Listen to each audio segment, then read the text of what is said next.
This retreat is almost the polar opposite of any other corporate retreat that I've been to or that I've heard of. It's unlike any other gathering that I have ever been with. Well, it's in Bali. That's the first thing, right? I would say extraordinary, extraordinary people. Definitely, this trip has been more than I could have imagined. You know, this is something where being in it now makes me feel like I'm on the right path. It exceeded my expectations. I haven't felt this connected in a long time. I can't think of a place where I'd rather be. I think I found my tribe. This is now the 5th time that I've been to one of these events. I think all of us struggle with anxiety and fear and sadness and anger, and I've just found that every single time I've come, I've had a different emotion that I've transformed my relationship with, and I'm looking forward to the next event that we have. Bali is a magical place to be to begin with, but the people in the foundation are even more awesome than I thought they would be. That's probably been one of the biggest gifts on this retreat. To meet so many people from all over the world, you know, to come to one place and have the rest of the world come to me. They're not all educators. They're businessmen and businesswomen. They're artists, yoga masters. Researchers, we have neurobiologists, we have psychologists. And just being around these people, you can feel the energy, you can feel the love, you can feel the acceptance. And when you put all those things together, magical. I don't know in my lifetime if I've had an experience like this where people were so vulnerable and so interested not only in talking about what they're going through, but interested in knowing what you're going through as well.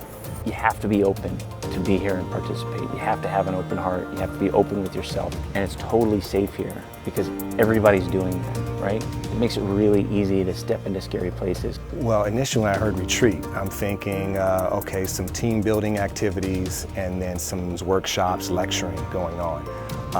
Yeah, that couldn't be further from the truth. And that's a beautiful thing that the Contentment Foundation brings in, is to say, hey, why don't we expand that comfort zone into a learning zone? So we dove into mud. He pulled me into the middle and we're just yelling back and forth at each other. And I had so much in me I didn't realize I had in me. And so much came out. It was a one-way path at that point, and it just felt so good. It's very, very subtle how the message and curriculum is communicated. So in the morning we spend an hour, we go through a lesson, we do a workshop, and then we go and we spend the day and we go snorkeling, we go mud wrestling, we go hiking, whatever it might be. And during the course of the day, the curriculum is sort of settling in, and we have an opportunity to talk about it amongst the cohorts. And at the end of the day, what I've noticed this week is that everybody has had their own personal transformation, and they own the transformation. It was really them that made it happen. And the Contentment Foundation really just plants the seed. And I think that's such a powerful way to educate. Coming from the classroom, being a high school teacher the past 20 years, working with young men and women, if they all had this information, if they all had the tools and the strategies and resources that the Contentment Foundation is teaching and providing, sky's the limit. This retreat is really not about work, but because it's not about work, it's all about the work, because it's all about how can we harness our energy, how can we be better. If we can take care of ourselves, we can take care of others. And to me, the Contentment Foundation represents a framework to teach people to do that. So for me, this was a cultivation of practice. It was a cultivation of practice with my tribe, with the people who believe in it, with the people who actually practice it. At some level, I feel guilty about being here because it's like so personally enriching for me that it's sort of like if I could only get everybody to do this together. What we're doing right here is what it is about. This is what it's about.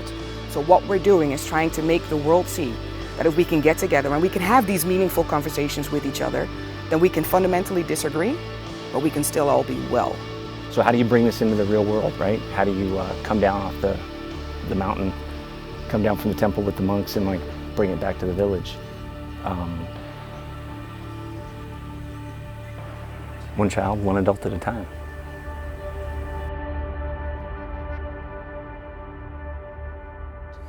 As long as we can work together, as long as we work on this beautiful vision of the Contentment Foundation, Earth is going to be a beautiful space to live in.